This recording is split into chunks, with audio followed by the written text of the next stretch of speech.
اللہ اکبر اللہ اکبر لا الہ الا اللہ واللہ اکبر وللہ الحمد اللہ اکبر لا الہ الا اللہ واللہ اکبر وللہ الحمد اللہ اکبر کبیرا والحمد للہ کثیرا وسبحان اللہ بکرۃ واسیلا ان الحمد للہ نحمده ونستعینه ونستغفره ونعوذ باللہ من شرور انفسنا ومن سیئات اعمالنا من يهده اللہ فلا مضل له ومن يضلله فلا هادي له وأشهد أن لا إله إلا الله وحده لا شريك له وأشهد أن محمدا عبده ورسوله أما بعد فإن خير الحديث كتاب الله وخير الهدي هدي محمد صلى الله عليه وسلم وشر الأمور محدثاتها وكل محدثة بدعة وكل بدعة ضلالة وكل ضلالة في النار أعوذ بالله من الشيطان الرجيم بسم الله الرحمن الرحيم يا أيها الذين آمنوا اتقوا الله حق تقاته ولا تموتن إلا وأنتم مسلمون يا أيها الناس اتقوا ربكم الذي خلقكم من نفس واحدة وخلق منها زوجها وبث منهما رجالا كثيرا ونساء واتقوا الله الذي تساءلون به والأرحام إن الله كان عليكم رقيبا يا أيها الذين آمنوا اتقوا الله وقولوا قولا سديدا يصلح لكم أعمالكم ويغفر لكم ذنوبكم ومن يطع الله ورسوله فقد فاز فوزا عظيما وقال الله تبارك وتعالى في كلامه المجيد في موضع آخر قل بفضل الله وبرحمته فبذلك فليفرحوا هو خير مما يجمعون وقال النبي صلى الله عليه وسلم للصائم فرحتان يفرحهما إذا أفطر فرح بفطره وإذا لقي ربه فرح بصومه رواه البخاري۔ محترم سامعین کرام، اللہ تبارک و تعالیٰ کا لاکھ لاکھ شکر و احسان ہے جس نے ہم پر رمضان المبارک کا مہینہ سایہ فگن کیا اور جس کے فضل و کرم سے اس نے اس ماہ مبارک کے روزے مکمل کیے، قرآن مجید کی تلاوت کی، ہم نے قیام اللیل کیا، ذکر و اذکار، سنن و نوافل کا اہتمام کیا۔ اس طرح ہم ایک فریضہ کی ادائیگی سے فارغ ہوئے۔ اللہ رب العالمین ہماری ان تمام عبادتوں کو قبول فرمائے اور اس کا بہترین بدلہ عنایت فرمائے، آمین۔ محترم سامعین، اسلام دین فطرت ہے، اس کے تمام احکام و فرامین فطرت و طبیعت کے مطابق ہیں۔ جس طرح ہر قوم اور ہر مذہب میں مخصوص ایام میں عید ہے، اسی طرح اسلام نے بھی مسلمانوں کے لیے ہر سال 2 عید مقرر کیے ہیں، ایک عید الفطر، دوسرا عید الاضحیٰ، جس میں تمام مسلمان ایک ساتھ جمع ہوتے ہیں، خوشیاں مناتے ہیں، ایک دوسرے سے ملاقات کرتے ہیں، مبارکبادیاں دیتے ہیں۔ نبی اکرم صلی اللہ علیہ وسلم نے عید الفطر کے تعلق سے فرمایا، ان لکل قوم عیدا وہذا عیدنا، ہر قوم کے لیے عید ہے اور یہ ہماری عید ہے۔ صحیح بخاری حدیث نمبر 952، صحیح مسلم حدیث نمبر 892۔ جب نبی صلی اللہ علیہ وسلم مکہ مکرمہ سے ہجرت کر کے مدینہ منورہ تشریف لائے تو دیکھا کہ وہاں کے لوگ 2 دن کھیل کود کرتے ہیں، خوشیاں مناتے ہیں۔ آپ نے ان سے سوال کیا، ما ہذان الیومان، یہ دونوں دن کیسے ہیں؟ اس وقت مدینہ والوں نے بتایا، مدینہ والوں نے جواب دیا کہ کننا نلعب فیہما فی الجاہلیہ، اے اللہ کے رسول، اسلام سے پہلے زمانے جاہلیت میں ہم ان دونوں دنوں میں کھیل کود کیا کرتے تھے۔ اور آج یہی حال ہے کہ تمام مذاہب میں سوائے دین اسلام کے ہر تہوار میں کھیل کود اور دوسرے طرح کی خوشیاں منائی جاتی ہیں، لیکن اسلام وہ واحد مذہب ہے جس میں ان دونوں خوشیوں کے موقع پر نہ تو کھیل تماشا ہے اور نہ ہی اس طرح سے بیہودہ حرکتیں کی جاتی ہیں کہ جس سے قوم کے کسی انسان کو، اس عالم میں رہنے والے کسی انسان کو کوئی تکلیف ہو، بلکہ اللہ رب العالمین نے ان دونوں عیدوں کو جو اسلام میں مقرر فرمایا ہے، ان دونوں عیدوں کا مقصد یہ ہے کہ اللہ رب العالمین کی تکبیر و تحمید اور تحلیل بیان کی جائے، اللہ رب العالمین کی کبریائی، اس کی بزرگی بیان کی جائے، شکر ادا کیا جائے، اللہ رب العالمین کی عطا کردہ نعمتوں پر شکر ادا کریں، اور اللہ رب العالمین کی ہر نعمت پر ہم شکریہ ادا کرتے رہیں۔ نبی کریم صلی اللہ علیہ وسلم نے فرمایا ان مدینہ والوں سے، ان اللہ قد ابدلکم بہما خیرا منہما یوم الاضحی و یوم الفطر، اللہ تعالیٰ نے تمہارے لیے ان کے بدلے 2 دن مقرر کر دیے ہیں جو اس سے بہتر ہیں، وہ ہے عید الاضحیٰ اور عید الفطر۔ سنن ابو داؤد حدیث نمبر 1049۔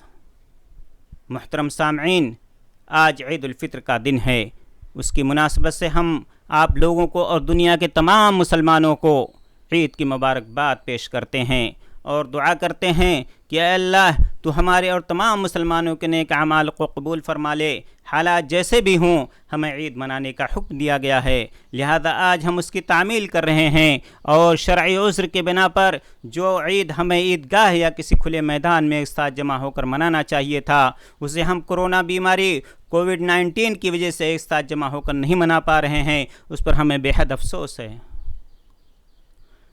اور اس موقع سے ہم تمام مسلمان دعا گو ہیں کہ اللہ تبارک و تعالی جلد از جلد اس بیماری کو ہم سے دور فرما دے۔ محترم سامعین کرام، صحابی جلیل حضرت انس بن مالک رضی اللہ تعالیٰ عنہ، جن کا گھر بصرہ سے تقریباً 12 کلومیٹر کی دوری پر تھا، جب کبھی وہ بصرہ میں عید کی نماز میں حاضر نہیں ہو پاتے تھے تو اپنے اہل و عیال اور خادموں کو گھر میں جمع کرتے اور ان کے ساتھ اپنے گھر ہی میں عید کی نماز ادا کر لیا کرتے تھے۔ دیگر صحابہ کرام رضی اللہ تعالی عنہم نے ان پر تنقید نہیں فرمائی بلکہ موافقت کی، لہذا عذر شرعی کی وجہ سے عیدین کی نماز اپنے اپنے گھروں میں بھی پڑھا جا سکتا ہے۔ محترم سامعین کرام، اس کائنات کا مالک و خالق اللہ تبارک و تعالیٰ ہی ہے، وہی حقیقی معبود و مسجود ہے۔ یہ نیلگوں آسمان، یہ چمکتے ستارے، یہ آفتاب و ماہتاب، یہ گردش کرتی زمین، یہ شجر و حجر، یہ بہتے دریا، یہ بلند و بالا پہاڑ، سب اسی کے حکم کے تابع ہیں۔ کسی میں مجال نہیں کہ اس کے حکم سے ذرہ برابر سرتابی کرے۔ اس کی قدرت بے پایاں ہے، وہ جو چاہے وہی ہوتا ہے، اس کی مشیت ہر چیز پر غالب ہے، اس کے فیصلوں کو کوئی بدل نہیں سکتا، جس کا مشاہدہ آج ہم اپنی آنکھوں سے کر رہے ہیں۔ اس وقت کورونا کی بیماری ساری دنیا میں پھیل چکی ہے، دنیا کے تمام حکمران اس کی روک تھام کے لیے اپنے اپنے ملکوں میں احتیاطی تدابیر کر رہے ہیں، اپنے اپنے حلقوں میں احتیاطی تدابیر کر رہے ہیں، اور اسی لیے انہوں نے اپنے اپنے ملکوں میں لاک ڈاؤن کر رکھا ہے۔ اجتماعات پر مکمل پابندی ہے، دینی و مذہبی عبادت گاہوں کو بند کر دیا گیا ہے، تمام سماجی و تعلیمی سرگرمیاں موقوف ہیں، داخلی و خارجی آمد و رفت پر ممانعت ہے۔ پوری دنیا حیران و پریشان و شستر ہے۔ دنیا کے تمام سائنسدان ایک معمولی سے وائرس اور کیڑے کا علاج مسلسل 6 مہینوں سے نہیں ڈھونڈ پا رہے ہیں۔ یہ اللہ تعالیٰ کی عظیم قدرت کی نشانی ہے۔ سائنس نے لاکھ ترقی کر لی ہو، سائنس لاکھ ترقیوں کے منازل طے کر چکا ہو، آسمان تک پہنچ گیا ہو، لیکن اصل مالک اللہ رب العالمین ہی ہے۔ بیماری اور شفایابی اسی کے ہاتھ میں ہے، لہذا اس موقع پر ہمیں اللہ تبارک و تعالیٰ کی طرف رجوع کرنا چاہیے، اس سے اپنے گناہوں سے توبہ کرنا چاہیے اور دعا کرنا چاہیے کہ اللہ تبارک و تعالیٰ اس وبائی بیماری کا جلد از جلد خاتمہ فرما دے، تاکہ دنیا میں پھر سے تمام طرح کی تجارتی و تعلیمی، معاشی و معاشرتی سرگرمیاں بحال ہو جائیں۔ اللہم انت ولی ذالک والقادر علیہ۔ اے اللہ تو ہی اس کا مالک ہے اور تو ہی اس پر قادر ہے. ہم تمام مخلوق کمزور و ناتواں ہیں، تو طاقتور اور غنی ہے. ہم تیرے بھکاری ہیں، تیرے انعام و اکرام کے محتاج ہیں. اے اللہ تو ہمارے حال پر رحم فرما اور ہم سے اس بیماری کو دور فرما. آمین. محترم سامعین، آج سے شوال کا مہینہ شروع ہو رہا ہے. ماہ رمضان کے بعد اس مہینے میں روزے کی فضیلت ہے. نبی کریم صلی اللہ علیہ وسلم نے فرمایا، من صام رمضان ثم اتبعه ستا من شوال کان کصیام الدہر. رواہ مسلم، حدیث نمبر 1164. یعنی جس شخص نے رمضان کے روزے مکمل رکھے پھر اس نے ماہ شوال میں 6 روزے رکھا تو گویا اس نے پورے سال کا روزہ رکھا. وہ اس طرح کی ایک نیکی کا اجر و ثواب اللہ تبارک و تعالیٰ کے یہاں 10 نیکیوں کے برابر ہے. تو ایک ماہ کا اجر و ثواب 10 مہینے کے برابر ہوا اور 6 دن کا روزہ 60 دن یعنی 2 مہینوں کے برابر ہوا. اس طرح اس شخص نے پورا سال روزہ رکھا. لہذا ہم لوگوں کو اس کا بھی اہتمام کرنا چاہیے اور ہمیں بھی رمضان المبارک کا مہینہ جو ہم نے پورا روزہ رکھا، اب عید الفطر کی نماز کی ادائیگی کے بعد 1-2 دن کے بعد یا دوسرے ہی دن سے شوال کے 6 روزے ضرور ہم لوگ انشاءاللہ رکھیں گے. محترم سامعین، اس کائنات کے سلسلے میں اللہ تبارک و تعالیٰ کا ایک خاص نظام ہے جو تمام بنو آدم پر نافذ ہے. اس میں سے ایک نظام یہ ہے کہ وہ اپنے بندوں کو آشائشوں اور تکلیفوں سے آزماتا ہے تاکہ وہ اللہ کی طرف رجوع کریں. وَبَلَوْنَاهُمْ بِالْحَسَنَاتِ وَالسَّيِّئَاتِ لَعَلَّهُمْ يَرْجِعُونَ. سورۃ الاعراف آیت نمبر 168 میں اللہ رب العالمین نے فرمایا کہ ہم ان کو آزمائش میں ڈالتے ہیں، ہم انہیں آزماتے ہیں تاکہ وہ ہماری طرف رجوع کریں. کبھی ہم ان کو آسائش دے کر کے آزماتے ہیں، کبھی تکلیف دے کر کے آزماتے ہیں، اور ہماری آزمائش کا مقصد یہ ہوتا ہے کہ تاکہ انسان ہماری طرف رجوع کرے. یہ اللہ رب العالمین سورہ اعراف میں فرماتا ہے. لہذا ایک مسلمان خوشیاں پا کر اللہ کا شکر ادا کرتا ہے اور تکلیف و پریشانی کی حالت میں اپنے نفس کا محاسبہ کرتا ہے کہ یہ تکلیف اسی کے کسی گناہ کی وجہ سے آئی ہے. اللہ رب العالمین نے فرمایا، وَمَا أَصَابَكُم مِّن مُّصِيبَةٍ فَبِمَا كَسَبَتْ أَيْدِيكُمْ وَيَعْفُو عَن كَثِيرٍ. سورہ شورى آیت نمبر 30. تم پر جو مصیبت آتی ہے وہ تمہارے اپنے اعمال کا نتیجہ ہوتی ہے. یہ کرونا کی بیماری ہمارے لیے آزمائش بھی ہو سکتی ہے اور ہمارے بدعمالیوں کا نتیجہ بھی ہو سکتی ہے.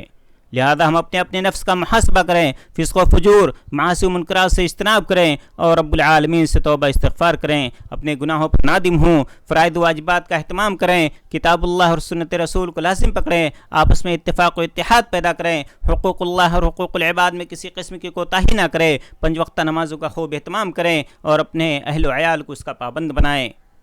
شرک و بدعات سے مکمل اجتناب کریں، والدین کا خاص خیال رکھیں، رشتہ داروں سے صلہ رحمی کریں، پڑوسی کے ساتھ حسن سلوک کریں، بڑوں کا ادب و احترام کریں، چھوٹوں سے الفت و محبت کے ساتھ پیش آئیں، اپنے ماتحت و خادموں کے ساتھ اچھا سلوک کریں، کیونکہ رسول اللہ صلی اللہ علیہ وسلم نے اس دنیا سے رخصت ہوتے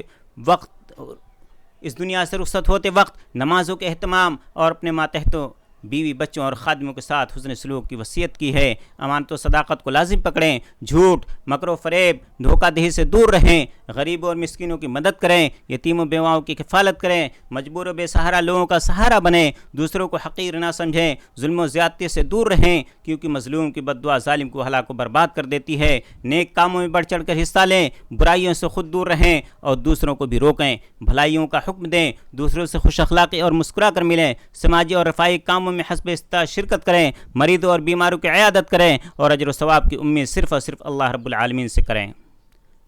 اخیر میں دعا ہے کہ العالمین ہم تمام لوگوں کو اس ماہ مبارک، گزرے ہوئے ماہ مبارک کی طرح آئندہ دنوں میں بھی عبادات اور ذکر و اذکار میں مشغول رہنے کی توفیق عطا فرما. العالمین ہمارے صیام، ہمارے قیام، ہمارے تلاوت قرآن کو قبول فرما، ہمیں ہر بیماری، ہر مصیبت سے محفوظ رکھ، ہمیں دنیا میں عزت دے اور آخر میں جنت الفردوس عطا فرما. العالمین ہم سے جو کوتاہیاں ہوئی ہوں ان کو تو معاف فرما دے اور ہمیں اس کے بدلے میں اجر عطا فرما. آمین. اقول قولی ھذا استغفر اللہ لی ولکم ولسائر المسلمین فاستغفروا من کل ذنب انہ هو الغفور الرحیم. والسلام علیکم ورحمۃ اللہ وبرکاتہ. وآخر دعوانا ان الحمد للہ رب العالمین وصلی اللہ علی نبینا محمد وعلی آلہ واصحابہ.